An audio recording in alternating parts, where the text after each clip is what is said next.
He aimed the shotgun at my son, not knowing my boy had already cocked his.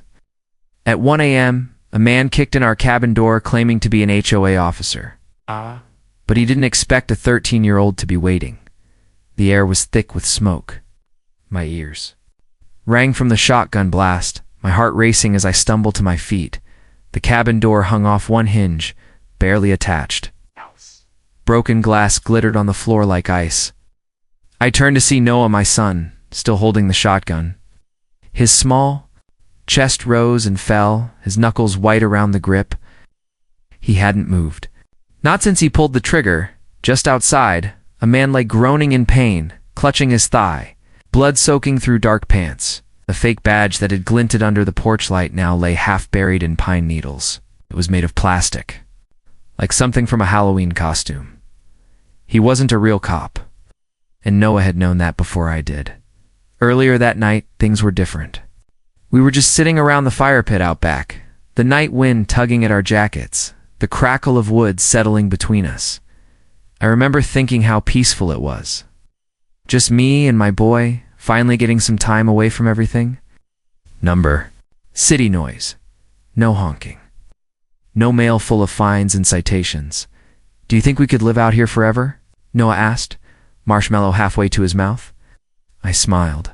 If your school had Wi-Fi and your mom could handle the bugs? Maybe. He grinned.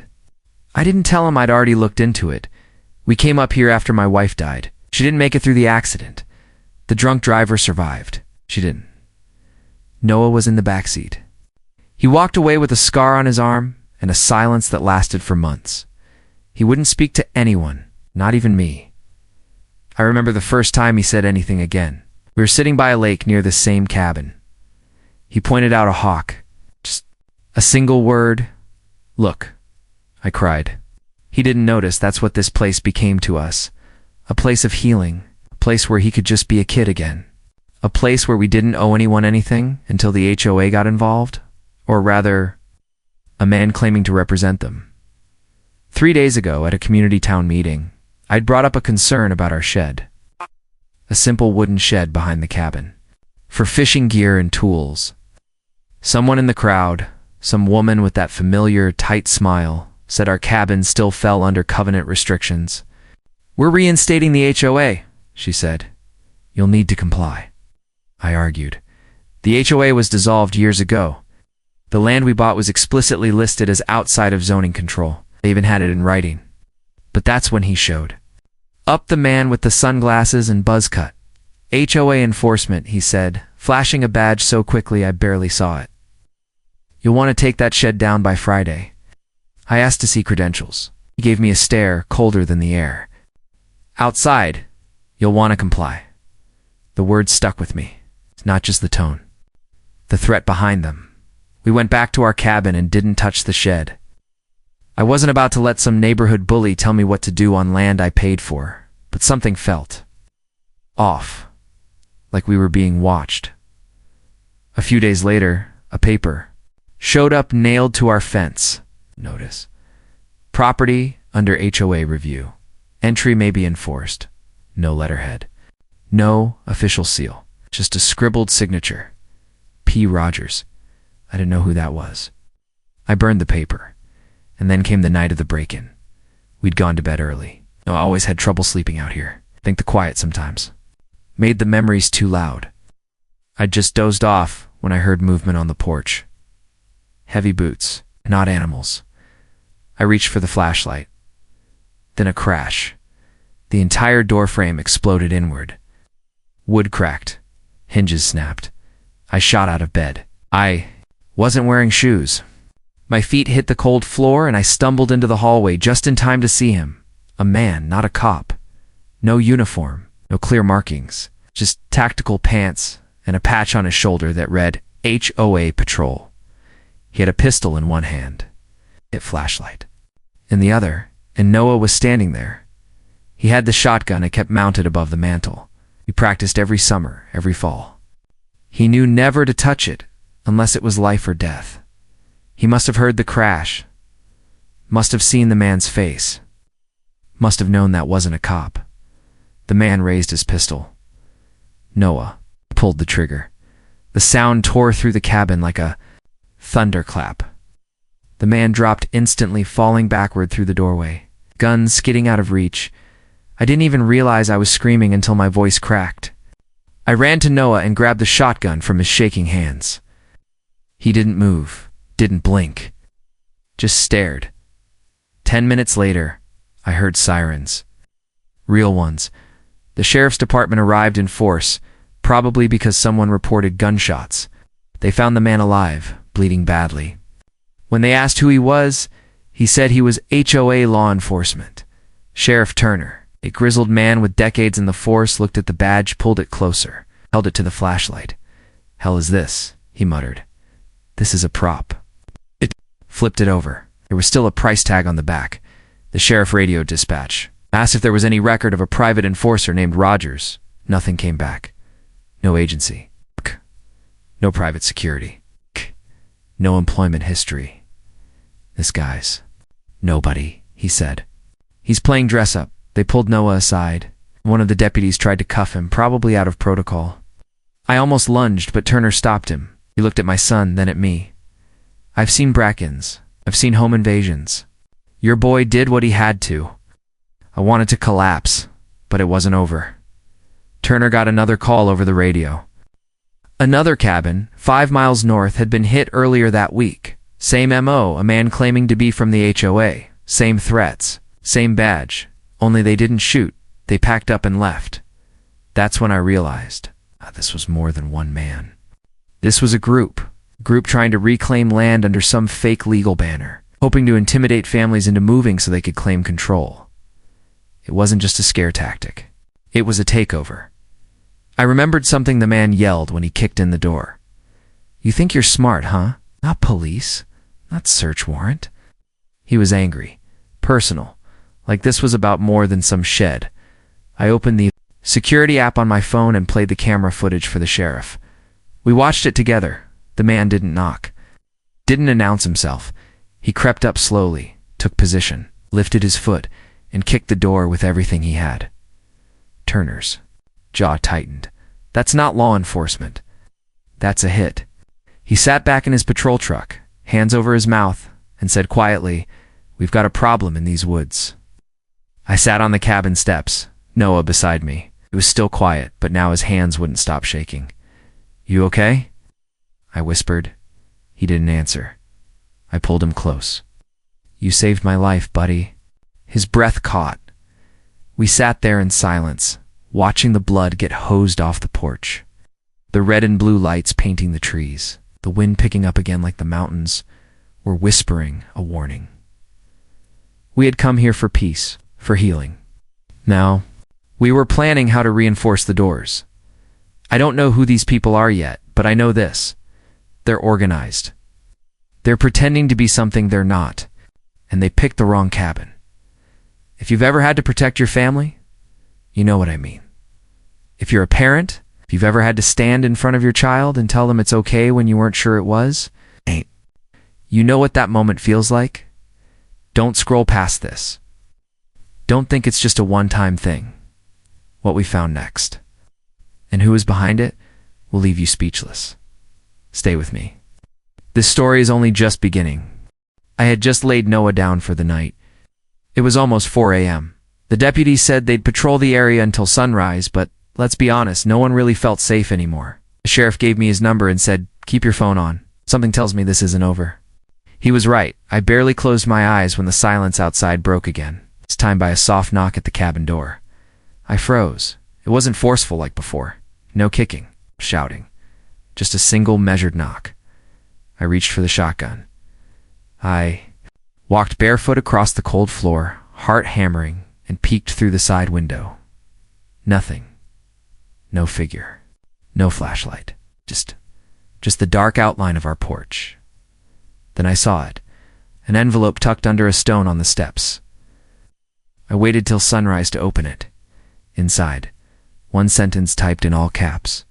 "You shot the wrong one," and beneath that, a photo of Noah, taken from outside the cabin window, taken at night. This wasn't over. It had only begun. My hands shook as I folded the paper back. I didn't tell Noah, Not yet. What could I say? He'd already carried enough that night to crush most grown men. I reported it to the sheriff that morning. He arrived looking like he hadn't slept either. When he saw the photo, he just muttered, "This is bigger than one nut with a fake badge." He wasn't wrong. Over the next few hours, everything started to unravel. Sheriff Turner ran prints on the man Noah had shot. No matches in local databases, no work history, no active driver's license. But a burner phone was found in his jacket pocket. The call log was wiped, but there was one text left open on the screen. "Cabin 14 is next. Wait till lights go out. He's stubborn." I asked the sheriff, "Who's he?" The sheriff looked me dead in the eye and said, "You. Someone's trying to clean you out." Later that day, a woman from up the ridge came down in a panic. She'd seen a black SUV parked near her well 2 nights in a row. The plates were covered in mud. No one ever got out. Just sat there, watching that same day. Another neighbor, a retired Marine named Hank, found a tripwire in the woods near his trail cam. It was homemade, but clever. If someone had triggered it, they would have taken a hard fall off a ridge trail. This wasn't just intimidation. This was warfare. And then I remembered something I hadn't thought about in months. A man named Rick, who used to work real estate in the next county over, tried to buy this land from me last winter, offered me double what I paid. No inspection, no terms, just cash. I turned him down. "This land's not for sale," I said. He smiled. "Everything's for sale," he replied. A week later, I started getting letters again. Old HOA citations, fines, warnings about property violations. At the time I laughed, figured it was an error. Hours. The HOA had dissolved 5 years prior. But now I wondered if Rick was behind all of it. I drove into town, parked outside the old HOA office. It had been shuttered for years, but the door was ajar. Inside, dust coated everything except for one fresh footprint trail that led to a back room. I followed. There on the desk were files, current names, addresses, photos. Mine was on top. A sticky note on the folder said, "Non-compliant. Escalate." I took photos of everything with my phone. That night I couldn't sleep, not knowing someone had taken a picture of my son, not knowing who else might be coming, not knowing how deep this went. So I did something I hadn't done in a long time. I called my brother, Jack. He was former Army, the kind of man who didn't panic even when he should. I told him everything, the break-in, the shooting, the photo, the file I found. He didn't ask questions, just said, "I'll be there by dawn." And he was. When Noah saw him, he smiled for the first time in days. Jack didn't come empty-handed. He brought surveillance gear, trail cams, trip sensors, a drone with night vision. We wired up the perimeter, and sure enough, the next night, the drone picked up movement in the woods. 3 figures, one with a flashlight, one with a clipboard. They didn't approach the house, just circled, whispered, then disappeared into the dark. But the drone followed them. They walked a 1/4 mile north, straight to a parked truck. Unmarked, tinted windows. One of them opened the tailgate and pulled out what looked like blueprints. We couldn't make out the voices clearly, but the word easement came up more than once. And something about leverage. The next day, Jack and I went to the county clerk's office. We pulled every recent land filing, and there it was. A new LLC, Silverbrook Holdings, had filed a claim of easement over multiple lots in the area, including mine. The address on the paperwork? Same office where I found my file. Silverbrook Holdings didn't exist a month ago, but it was now claiming rights over dozens of properties that had previously been dismissed as 9 HOA. We weren't dealing with an association. We were dealing with a scam, a hostile takeover masked as community regulation. I drove to Rick's office, burst through the door, slammed the photo of my son onto his desk. He didn't flinch. Instead, he leaned back, laced his fingers, and said, "Should have taken the offer when you had the chance." I demanded answers, asked who the man was, asked why they were targeting us. He just smiled. "You brought it on yourself. When people don't comply, things happen. Doors get kicked in. Mistakes get made, I snapped. Pinned him to the wall. Jack pulled me off before I did something we'd regret. Rick straightened his shirt and said, "You'll be gone by winter." One way or another, I filed a restraining order. Sheriff Turner promised to investigate. But that night, someone cut the power to the cabin. No lights. No phone. Just black. I heard Noah whisper from his room, "Dad." I grabbed the shotgun. Jack stood by the back door, flashlight ready. We heard movement outside. Not boots this time. Something dragging. We waited, then silence. We stayed up all night. In the morning we found it. A mannequin. Dressed in a fake police uniform. Propped up against the side of the cabin. Shot in the chest. A message. I sat on the porch, numb. Noah sat beside me. He didn't speak. Just leaned his head on my shoulder. I thought about my wife. About how she used to hold Noah when he had nightmares. How she'd sing to him until he stopped trembling. I thought about how I'd promised her I'd protect him. And now some twisted men in costumes and fake LLCs were trying to scare him out of his own home. I wasn't going anywhere. They wanted leverage. They were about to see what happens when you try to bully a family that's already survived the worst. I'm not sure where this ends. Not sure how far they'll go. But I do know this. They knocked on the wrong door, and my son. Afraid anymore? If you're still watching this, please hear me. This isn't about land. This isn't about a shed. It's about how far some people will go, and they think no one will fight back. So if you've ever been told to sit down and comply, if you've ever seen a bully with a badge knock on your door, don't forget this story, because what we uncovered next, who is funding it, what they plan to do will shake you to your core. Don't look away. The worst was still to come. I never expected to be in a sheriff's truck, staring at satellite maps with a military drone operator sitting shotgun. But by now, nothing felt normal anymore. We had just discovered that the HOA harassing us was a front, a cover for a shady group trying to seize land through fear. They weren't just targeting me, they were targeting dozens of families up here. And last night, one of them lost their home to a fire, a family 3 cabins down, gone overnight. Sheriff Turner said it was accidental. I didn't believe him. The father, Greg, told me last week someone left a paper under his windshield. Burn or be bought. Greg laughed it off, thought it was a prank. Now his house was ash and his kids were in a motel. And still no arrests, no answers.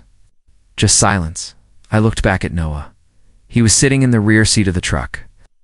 Eyes locked on the map, fingers nervously tapping his leg.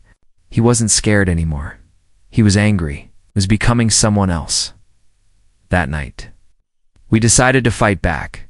Jack and I set up additional drones, thermal cameras, trail sensors. If they wanted to sneak up on us, we'd know. But it wasn't just about defense anymore. It was about evidence. We had to prove this wasn't random. Noah sat at the cabin table, reviewing footage from 2 nights ago. Then he found it. A figure standing completely still at the edge of the tree line. Wearing a hoodie, not moving, watching, and then second figure stepped out of the woods, handed something off. Walked back into the dark. The first figure stayed for another 5 minutes, then vanished. We zoomed in, enhanced the image. It wasn't Rick, it wasn't the guy Noah had shot, it was someone we hadn't seen before. A woman I couldn't shake. The feeling she was the one running this. The next morning, Jack and I headed into town. I was done waiting for someone to act. We went back to the old HOA office and broke in. Inside, everything was gone. The files. The prints. The paperwork wiped clean. But someone had been there. Coffee was still warm. Chair was still spinning. They'd cleared out fast. I walked through the back hallway and found a door slightly ajar. Inside a safe, old, rusted, tucked into a corner closet. It was locked. But Jack knew his way around those. He cracked it in 10 minutes. Inside were 3 things. A list of addresses with check marks. Ours was marked engaged. A USB drive in a sealed envelope labeled Phase 2, manila folder with 3 photos. All 3 were of me. 1 taken at a gas station. 1 at the local diner. One in my backyard, shirtless, hammer in hand. Building the shed, they'd been watching me longer than I realized. We took the USB back to the cabin and plugged it to an air-gapped laptop. What we found chilled me. Videos. Dozens of them. Drone footage, hidden body cam angles, audio from phone taps, meetings recorded in garages and trucks, men and women speaking in coded terms. Parcel 4 is stubborn. Phase 1 complete. Use compliance language. Fails, escalate. Rogers failed, replace. Rogers. That was the man Noah shot. They had backup plans, and then we saw her, the woman from the woods, in one video. She stood in front of a whiteboard leading a meeting of 5 men. This isn't just about land, she said. This is about leverage. When we control the region, we control the zoning. The state won't fight us. They need the revenue. We scare out 10 families, we flip 10 lots, we're in business. Jack leaned in. It's the land grab, not just any land. But our region had been rezoned without public notice. Hidden in a subclause of a transportation bill the same week I got my first HOA violation. This wasn't an accident. Someone at the state level was helping them. That's when I made a call to a friend of mine named Ellis. Ellis was a city reporter. The kind that liked to dig through lies until the truth bled out. When I told him what we had, he drove up that same night. He stayed with us in the cabin, combing through the videos, the files, the metadata. We found GPS tags, time-stamped texts, emails from shell accounts that linked directly to a PAC connected to Rick's real estate company. Ellis went pale. "You realize what this is?" he whispered. "You've got blackmail, illegal surveillance, unauthorized use of force, racketeering, possibly even domestic terrorism." Jack smirked. "You make it sound so dramatic." Ellis wasn't laughing. "We need to leak this." We debated who to trust. Not the sheriff, not the local paper. They'd already ignored the fire, so we set up a dead man server. If anything happened to us, the files would be sent to every major news outlet in the country. That night, slept for the first time in days, until the sound came. 3 sharp knocks on the back wall, not the door. Wallace sat up, grabbed the shotgun, whispered for Noah to stay put. Jack was already moving. He had a pistol drawn, eyes scanning the windows.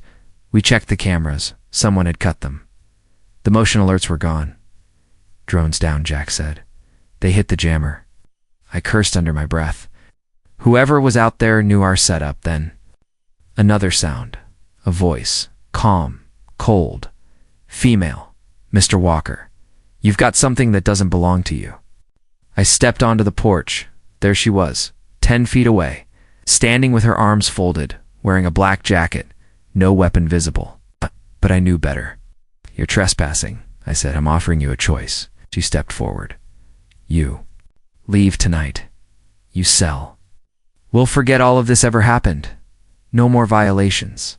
No more compliance letters. It's just a clean exit." "And if I say no?" I asked. She smiled. It didn't reach her eyes. "You already know." Behind her, I saw 2 figures in the woods. One had a long case, too big for tools. The other had a crowbar. "You really think scaring me again will work?" "No," she said. "I think you'll protect your son. I think that's what we're counting on." Something inside me snapped. "I'm not leaving."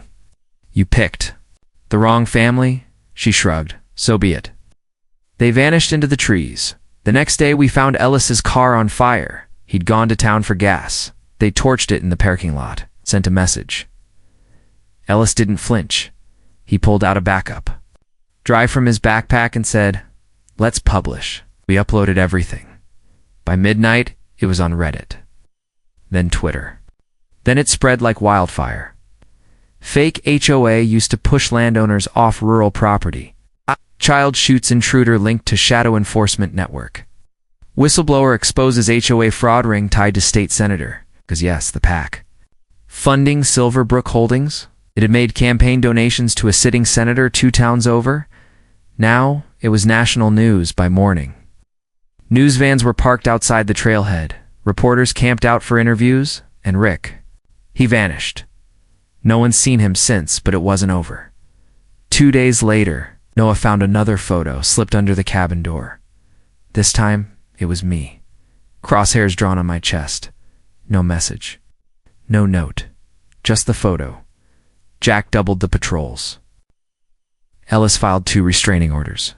I kept the shotgun close, but my fear turned into something else. Resolve. Because now, they weren't just harassing us, they were afraid of us. If you've made it this far, hear me. We were just a family trying to grieve in peace, trying to build a shed, trying to fish and roast marshmallows. Now we were in the center of a battle that exposed real corruption, real power plays, real danger. So if you've ever thought you were too small to fight back, you're not. If my 13-year-old can stare down a man with a gun and pull the trigger to protect his family, then I promise you, you are stronger than you think. But you have to stay with me, because what happens next? We finally take the fight to them, and it doesn't go the way they think. You're not going to want to miss this? It had been a week since the firebombing of Ellis's car, and for days since we leaked the files. The media coverage was spreading fast. State officials were now scrambling to deny connections. But on the ground, here in the forest, things were getting worse. Sheriff Turner had 2 deputies assigned to our area. Both were pulled for reassignment. When I asked why, he avoided my eyes and said, "Some folks are pressuring us to back off." Noah overheard that, didn't say anything. But that night, he moved his sleeping bag next to the front door, shotgun in reach. Jack told me to sleep, said he'd keep watch. But I couldn't. I stared at the ceiling and thought about every decision that led to this point. My wife's accident. Moving up here. Turning down Rick's offer. Leaving that damn shed standing. I didn't regret any of it, but I hated that my son was learning about corruption before his first heartbreak. He knew what a dead man looked like before he knew what love felt like. They thought they could break us. They had no idea what they'd started. 2 nights later, we received an anonymous email, no subject, no sender, just a link to a live GPS ping. The marker pulsed just outside our property line. Attached was a single line of text. "This ends tonight," I showed Jack. He didn't hesitate. We loaded the cabin with floodlights, turned on every surveillance device we had, and took up position.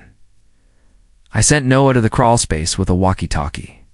He didn't argue. He knew this wasn't about paranoia anymore. It was war then. Silence. The woods were too quiet. No animals. No wind. Nothing. At 1:47 a.m., the cameras picked them up. 4 figures, all dressed in black, moving fast. Tactical.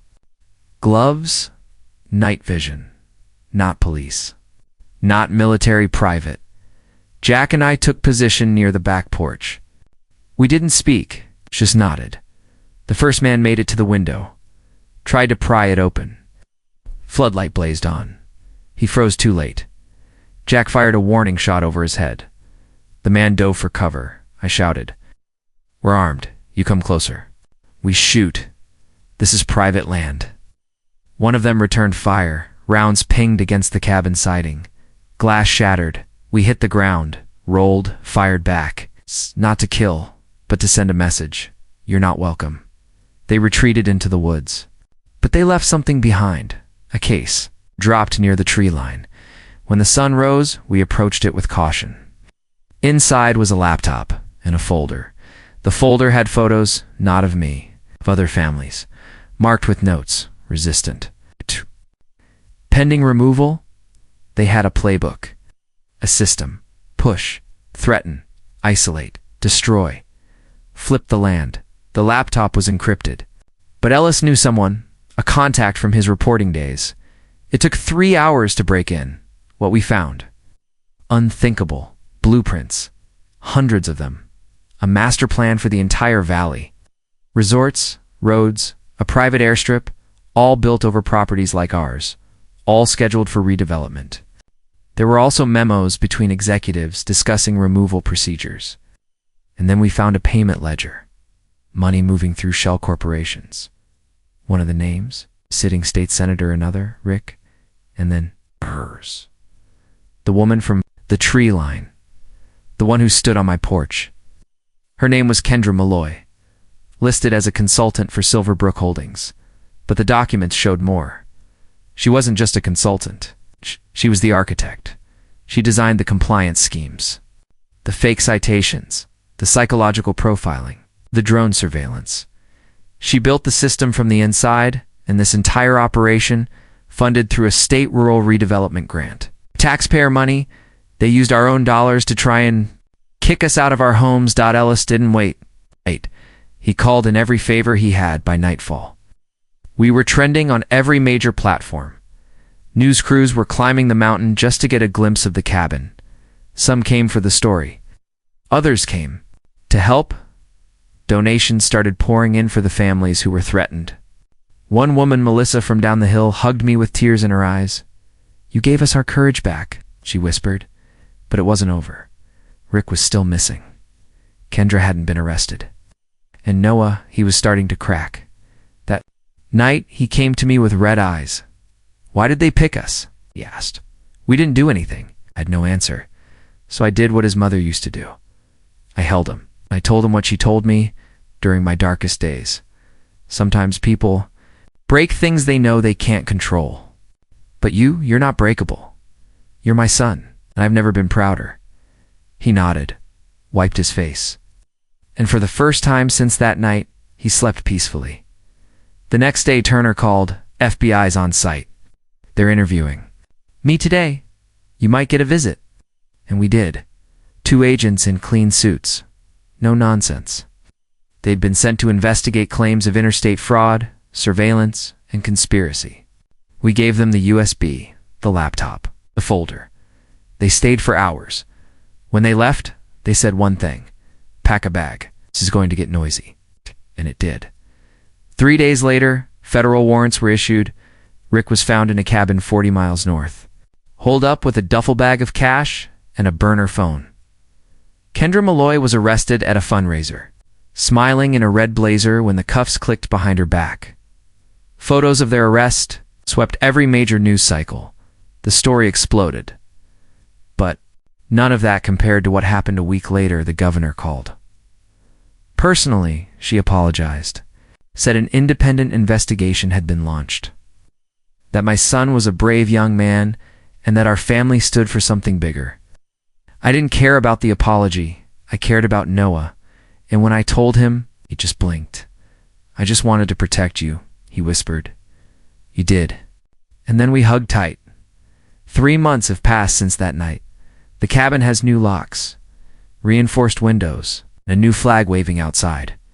A hand-painted sign Noah made himself. "This land is not for sale. Families who once stayed quiet now walk with their heads high." The HOA. Dissolved for good. Silverbrook Holdings. Bankrupt Kendra, facing 35 years. Rick. Cooperating with the feds. But none of that is what matters most to me. What matters is this: my son sleeps soundly. The fire pit burns again. And last night we caught a fish big enough to break our old record. He grinned, held it up.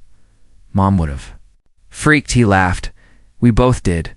And for the first time in a long time, the silence up here felt like peace again. If you've listened this far, thank you. We didn't ask for this fight, but we didn't run from it either. So if you ever find yourself backed into a corner, someone knocks on your door, pretending they have power, if they come for your family, your land, your peace, remember, you don't have to give it up. You don't have to be afraid. Because sometimes all it takes to stop the wrong people is one kid brave enough to pull the trigger when the adults won't. Stay strong, stay alert, and don't let them take what's yours. Thank you for being here. If this story meant something to you, share it, because the next family they target might not have a camera, but they should have someone like you who knows what happened here, who knows how it ended, and who knows you don't go down easy.